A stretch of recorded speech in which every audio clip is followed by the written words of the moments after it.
What happens when a biker punches a 90-year-old war veteran without knowing who his son is? Robert, a weathered hero from the Korean War, sat quietly in a diner, his hands wrapped around a cup of coffee. The scent of bacon and syrup filled the air, but it was the quiet tension in the room that made time stand still. At 90, Robert had stared death in the face countless times, but today, a single punch would change everything. The sun was setting, casting a golden glow over the quiet streets of a small American town. An elderly man, Robert Peters, a 90-year-old war veteran, walked slowly with his cane, making his way to the local diner. His frail hands trembled slightly, but his eyes still held the sharpness of a soldier who had seen too much. As he approached the diner, the sound of roaring motorcycle engines filled the air. A group of leather-clad bikers pulled up in front, laughing loudly and revving their bikes. The leader, a tall, muscular man named Jake with tattoos covering his arms, sneered as he noticed Robert walking toward the entrance. "Move it, old man," Jake scoffed, deliberately blocking the doorway. Robert, always a gentleman, smiled politely. "Son, I just want to get inside," Jake chuckled, looking back at his gang. "And I just want you to disappear." Without warning, Jake's fist shot out, striking Robert in the chest. The elderly veteran stumbled back, his cane slipping from his grasp as he fell hard onto the pavement. Gasps came from onlookers, but no one dared to intervene. Robert groaned in pain, his body aching from the impact. But what Jake didn't know was who Robert's son was and what was about to happen next. A hush fell over the street as Robert lay on the ground, struggling to catch his breath. The crowd watched in stunned silence, unsure of what to do. The biker gang chuckled, amused by their leader's show of dominance. Jake smirked. "Guess you're not as tough as you used to be, old man." Robert, wincing in pain, looked up with steady eyes. "You don't know who you just hit, son," Jake laughed. "Oh yeah? And who are you? The mayor?"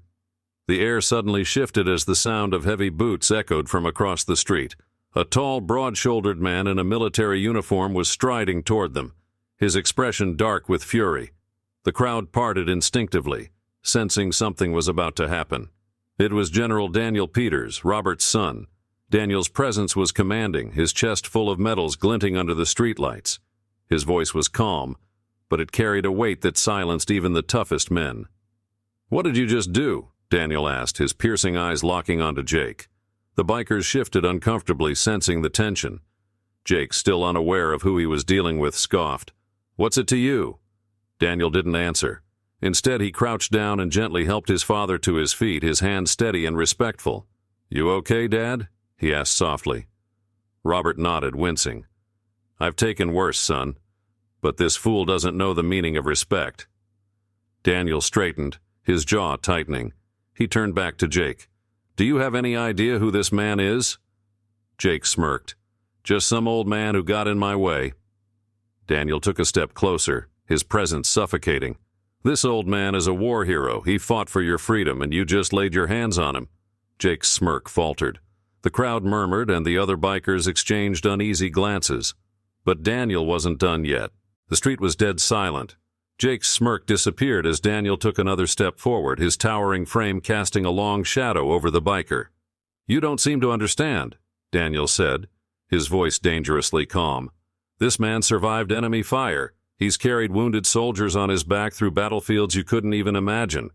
And you," he glanced at Jake's leather jacket, "you think you're tough because you terrorize people on the street?"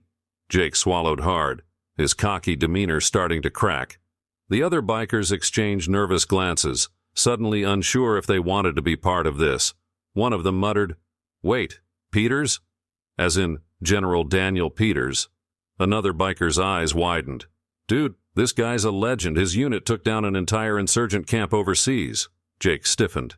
"So what?" he muttered, but his voice had lost its edge. Daniel didn't blink.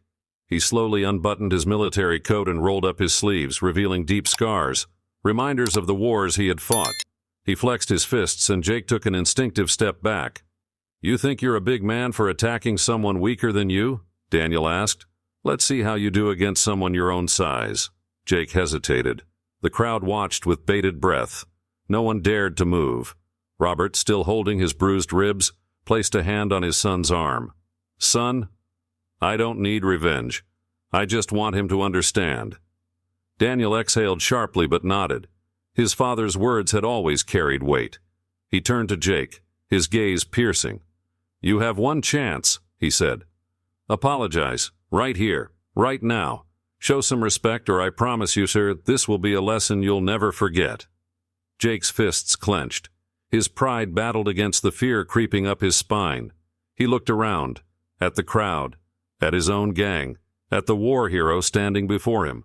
And for the first time he realized he had made a terrible mistake. Jake's breath came in shallow gasps. His mind raced. He could fight back, try to save face in front of his gang, but deep down, he knew he wouldn't stand a chance. The tension in the air was suffocating, and all eyes were on him. His pride screamed at him to act tough, to brush it off, but something about the way Daniel stood there, calm, controlled, but ready, made him hesitate.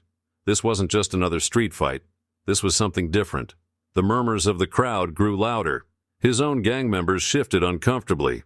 One of them, a burly man with tattoos up his arms, whispered, "Dude, just do it. That's General Peters. You don't mess with guys like him." Jake swallowed hard. His heart pounded as he looked back at Robert, the old man he had punched without a second thought. He had assumed he was just another frail, helpless veteran. Now he saw the truth. This was a man who had lived through hell and still carried himself with dignity. Jake's jaw tightened, his fists clenched, and then finally, his shoulders slumped. His voice cracked. He cleared his throat and looked at Robert. I'm sorry." It was barely a whisper. Daniel didn't move, his eyes locked on Jake's. "Louder," he said, his voice firm. Jake exhaled sharply and looked directly at Robert. "I'm sorry," he said, this time loud enough for everyone to hear. "I shouldn't have hit you." Robert studied the young man for a moment. Then, with a small, tired smile, he nodded. It takes a strong man to admit when he's wrong. The tension in the crowd began to ease, but Daniel wasn't done yet. "An apology is a start," he said, "but actions speak louder than words. So tell me, Jake, what are you going to do to make this right?" The biker's eyes widened. "What?" "You heard me." Daniel crossed his arms. "You attacked a man who sacrificed for this country. If you really mean what you just said, prove it." Jake looked around, desperate for an escape. But there was none. He had no choice but to face the consequences. Jake swallowed hard. The weight of the moment pressed down on him like a heavy chain. His gang had fallen completely silent. No one was laughing now. He looked at Robert, the old man he had punched without a second thought. The bruises on his face were already starting to form. Jake had spent years believing strength meant never backing down, never showing weakness. But now, standing before a war hero and his son, a man who had fought for his country and a man who had commanded warriors, he realized how wrong he had been. Jake clenched his fists, then slowly opened them. His voice was hoarse. "Tell me what to do." Daniel studied him as if measuring the truth in his words. "You think an apology erases what you did?" he asked. Jake shook his head. "No." "Good," Daniel said, "because it doesn't. But redemption is possible for those who are willing to earn it." Jake exhaled, nodding. "I'll do whatever it takes." Robert, still leaning on his cane, looked at the young man with kind but weary eyes. "Then start by listening. You want to prove you're not just another thug? Learn what real strength is." The bikers behind Jake exchanged uneasy glances. Their leader, the one who had always prided himself on being the toughest, was now standing before an elderly man, asking how to fix what he had done. Daniel took a step forward. "Meet me tomorrow, 6 a.m. Veterans Hall. We'll see if you're serious." Jake hesitated. He had never backed down from a challenge, but this was different. He wasn't being threatened. He was being given a chance, one he never expected. Slowly, he nodded. "I'll be there." For the first time, Daniel's expression softened. "Good. Let's see what kind of man you really are." As the bikers walked away, Jake felt something he hadn't in years, a sense of direction. Maybe, just maybe, this was the moment that would change his life forever. If you enjoyed this story, don't forget to like, comment, and subscribe for more tales that inspire and resonate. Thank you for watching, and we'll see you next time.